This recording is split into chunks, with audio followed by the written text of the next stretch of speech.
Et l'UE arrête de défiler. Ce message n'est pas pour les curieux, mais pour ceux qui sont éveillés. Ce n'est pas une douce encouragement, c'est une alarme divine. Quelque chose change à l'échelle mondiale, spirituelle, et dans ton propre environnement. Si tu lis ceci maintenant, comprends-le avec chaque fibre de ton être. Tu as été appelé, à ce moment précis, guidé, par une force plus grande que toi. La voix du ciel s'élève avec urgence, et elle proclame une chose plus forte que jamais. Mets-toi à l'abri, aligne-toi, obéis. Ce qui vient ensuite n'épargnera pas ceux qui ne sont pas prêts. Ce n'est pas de la peur, c'est de la prévoyance. C'est ton dernier avertissement avant que le rideau ne tombe. Ce poids que tu ressens dans ton esprit, cette pression dans ton âme, cette envie de t'isoler, de te déconnecter, de te taire et de te recentrer, ce n'est pas de la paranoïa, c'est un instinct prophétique. Tu n'es pas fou, folle, tu es appelé, à te cacher, non pour être oublié, mais pour être préservé, Écris 777 dans les commentaires si ton esprit vibre déjà de confirmation. Ce nombre n'est pas anodin, c'est le code divin pour l'achèvement et la protection de l'Alliance. À ceux qui soutiennent ce message par leurs dons, je vous vois, je vous honore. Votre soutien ne fait pas qu'amplifier ce message, il vous aligne avec l'onction qui l'accompagne. Maintenant, écoute attentivement, car ce que je vais révéler explique pourquoi certains sont soudainement séparés, pourquoi des portes se ferment et pourquoi ton esprit est en alerte. Une seule chose te protégera lorsque le tumulte s'intensifiera. Le temps ne se réduit pas, il est déjà écoulé. Commençons. Le monde perçoit les gros titres comme des frictions géopolitiques, un conflit de plus dans une région marquée par l'histoire. On zappe, on commente, on pense que c'est juste Israël contre Iran, une énième nouvelle dans le bruit global. Mais toi, élu, tu sens quelque chose frémir sous la surface du langage et de la logique. Ce n'est pas une simple guerre, c'est une réverbération d'un royaume spirituel entrant en collision avec le physique, une rupture dimensionnelle qui déchire le voile entre l'éternité et le temps. Cette agitation dans ton esprit, cette lourdeur dans ta poitrine, ces rêves plus vifs, ton discernement plus aiguisé, tes larmes plus fréquentes, ce n'est pas de l'anxiété, c'est de la résonance. Ton âme répond à une fréquence spirituelle activée. En physique, la résonance se produit lorsqu'un système vibre à sa fréquence naturelle sous l'effet d'une force extérieure. En ce moment, le ciel a déclenché une fréquence si divine que seuls ceux qui sont alignés peuvent la ressentir sans être brisés. Ce qui se déroule au Moyen-Orient n'est pas seulement historique, c'est eschatologique. Ce n'est pas une théorie du complot, c'est une prophétie. Ézéchiel 38 parlait du jour où Gog et Magog s'uniraient contre Israël. Daniel 10 révélait les combats cosmiques derrière les résistances politiques. Tu assistes à la manifestation de ce que les prophètes n'ont vu qu'en fragments. Comme Élisée priant pour que les yeux de son serviteur s'ouvrent pour voir les armées célestes, 2 Rois 6, 17. Tes yeux s'ouvrent maintenant, non à la peur, mais à la vérité. As-tu déjà ressenti une lourdeur invisible en entrant dans certains lieux? Pourquoi certaines conversations t'épuisent-elles? Pourquoi certaines musiques ou images perturbent-elles ton esprit? Tu ne l'imagines pas. Ta perception se recalibre. Le voile est déchiré, un portail s'est ouvert. Comme en mécanique quantique, où les particules changent sous observation, les principautés agissent différemment sous l'exposition divine. Ce qui était caché dans l'ombre est maintenant révélé à la lumière. Mais tout ce qui traverse ce portail ne porte pas la signature du ciel. Chaque génération a son point de bascule. Pendant l'Holocauste, le cardinal Clemens August von Galen risqua sa vie en prêchant contre le programme d'euthanasie nazi. Il resta ferme quand d'autres se taisaient, et malgré les menaces de Hitler, il survécut, témoignage de la préservation divine dans le chaos. À l'opposé, Adolf Eichmann, architecte des déportations juives, se contentait de « suivre les ordres ». Lors de son exécution en 1962, ces derniers mots étaient vides, sans paix ni présence. L'un était aligné avec la loi du ciel, l'autre avec la logique de l'enfer. Avant un tremblement de terre, certains animaux fuient, sentant des vibrations imperceptibles pour l'homme. Les oiseaux disparaissent, les éléphants barrissent, les fourmis abandonnent leur nid. Pourquoi?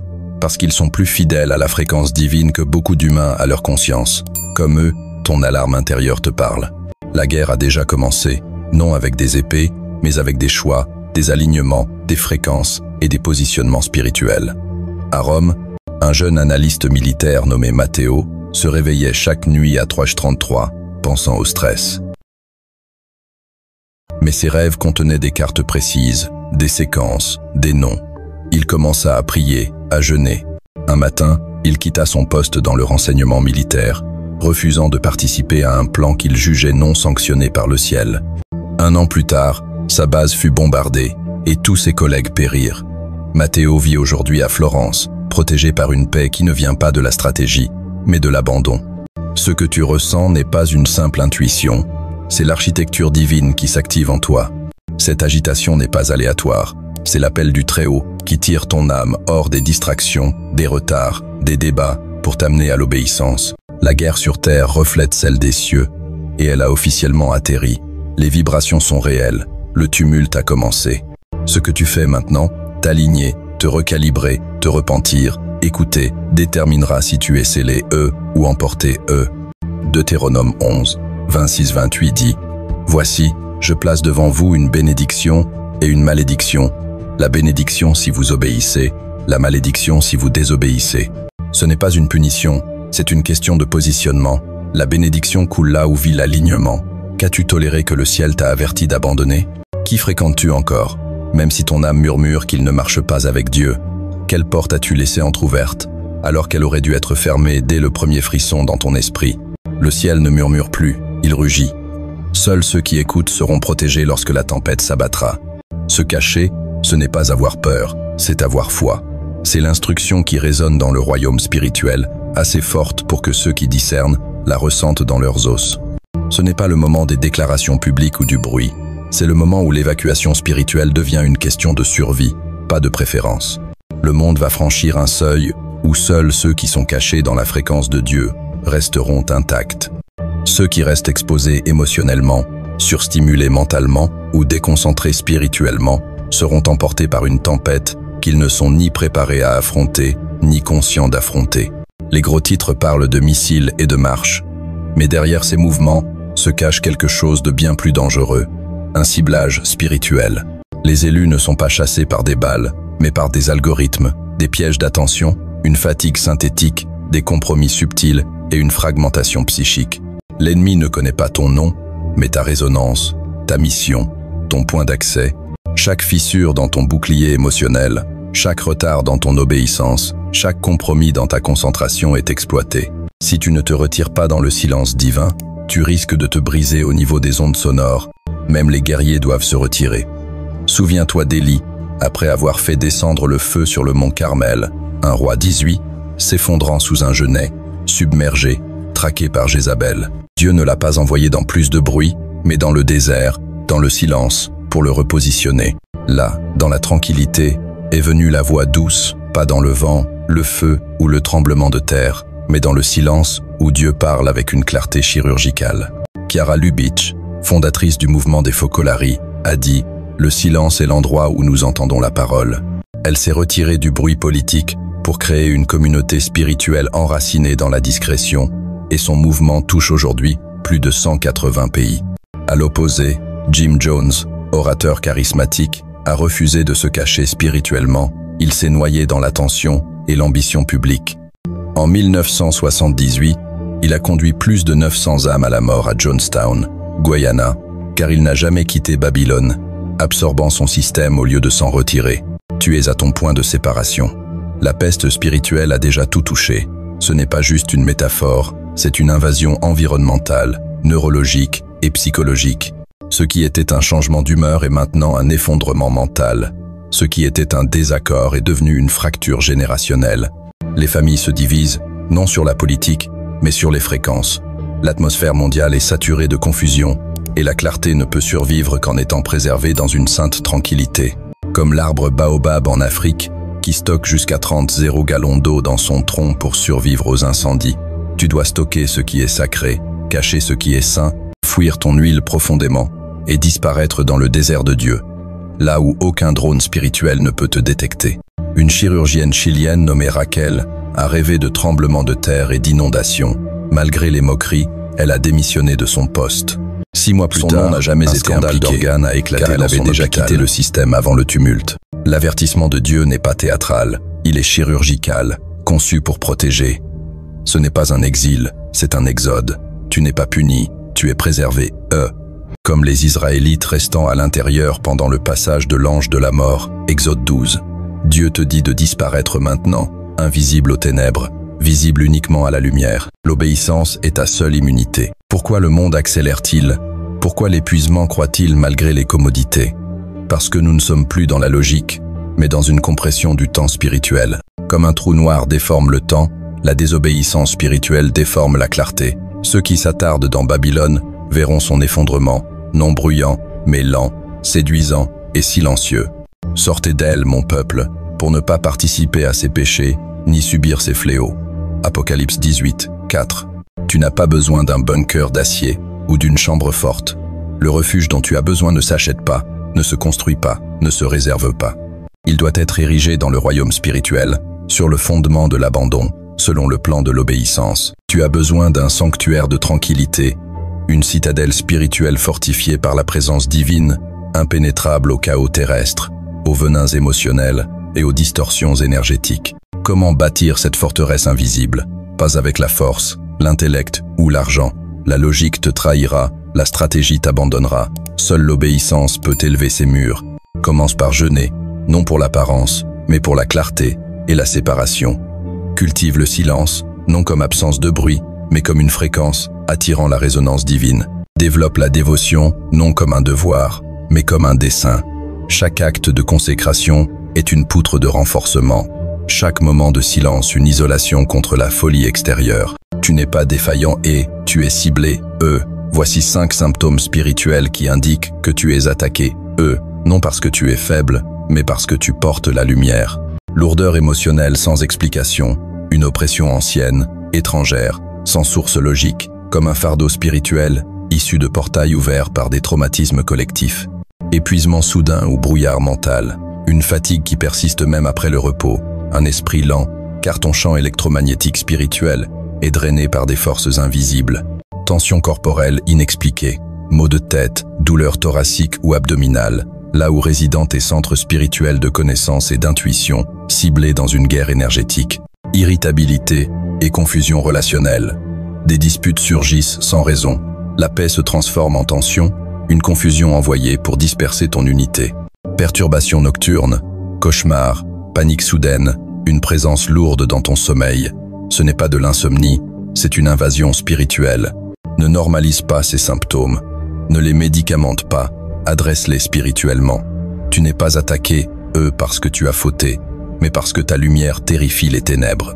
Ton foyer doit devenir plus qu'un abri, une forteresse de résonance divine. Ce n'est pas juste un espace physique, c'est un domaine spirituel. Ce qui s'y trouve, objets, sons, atmosphère, ouvre des portails de paix ou des fissures pour le tourment.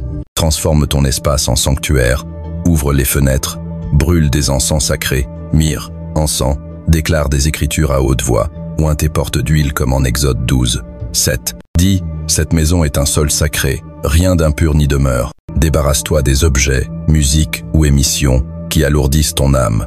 Joue des sons qui portent la lumière, dédie des moments à la prière et au silence. Ton foyer ne peut plus être un lieu de chaos passif. Comme G.K. Chesterton l'a dit, la maison est l'espace sacré où l'âme se protège de la tempête. À l'opposé, Aleister Crowley, dont les maisons étaient des sanctuaires de chaos, attirait des phénomènes troublants par son absence de lumière. La véritable bataille n'est pas dehors, elle est en toi.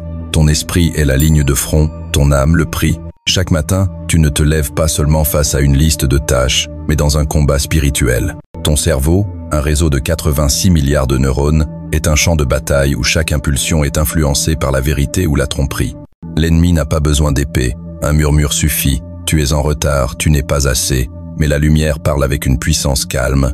Tu es choisi, homme, pour ceci. Cette guerre spirituelle se déguise en anxiété, mais c'est un sabotage stratégique.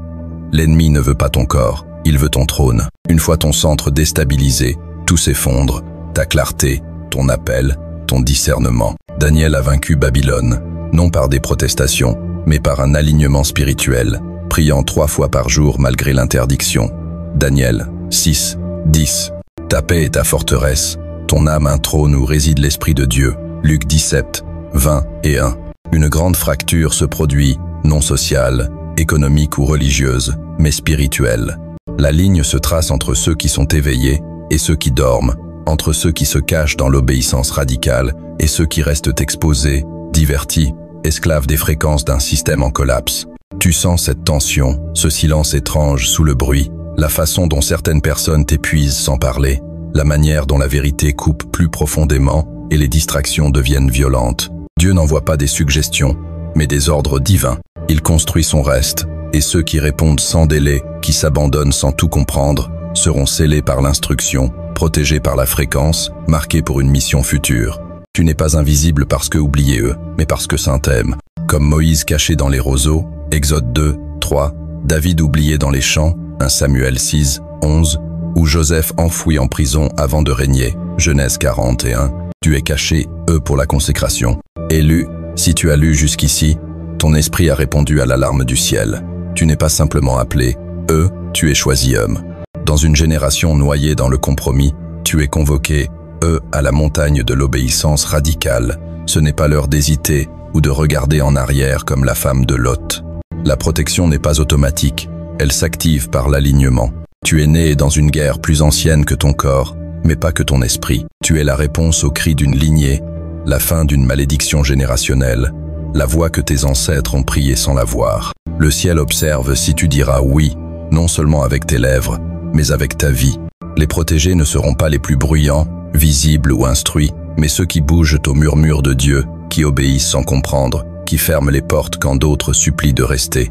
Si ce message t'a touché, aime, commente ce qui t'a marqué, partage-le avec quelqu'un dans une saison silencieuse. Inscris-toi pour ne rien manquer. À ceux qui soutiennent, merci. Votre présence, votre faim, votre esprit compte. Que le Seigneur te bénisse, combatte pour toi, entoure ta maison, ton cœur et ta destinée d'anges en mission. Marche avec audace dans ton appel. Intouché eux, inébranlable, marqué eux par Dieu. Amen.